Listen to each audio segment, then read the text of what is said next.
ఉదయాన్నే ఇంట్లో పనులు మొదలయ్యే సమయంలో అత్త, కోడలు ముచ్చట్లు ప్రారంభమవుతాయి. వంటగదిలో కూరగాయలు తరుగుతూ, అన్నం వండుతూ అత్త తన అనుభవాలను కోడలికి చెబుతుంది.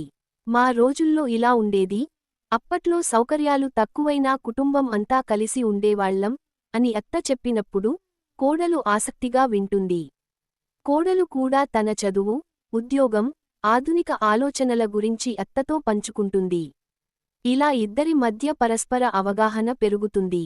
ఇంటి పనుల విషయంలో అత్త ఇచ్చే సూచనలు కోడలికి ఎంతో ఉపయోగపడతాయి.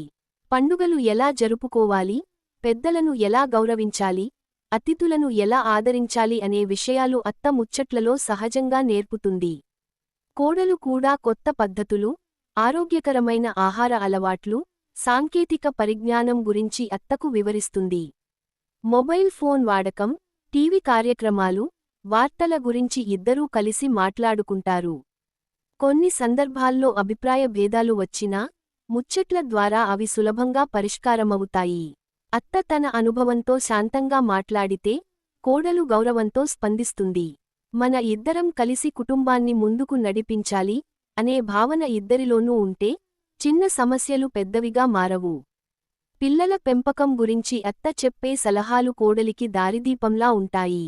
సాయంత్రం వేళ కుటుంబ సభ్యులందరూ కలిసి కూర్చునే సమయంలో అత్త, కోడలు నవ్వులతో నిండిన ముచ్చట్లు ఇంటి వాతావరణాన్ని మరింత మధురంగా మారుస్తాయి.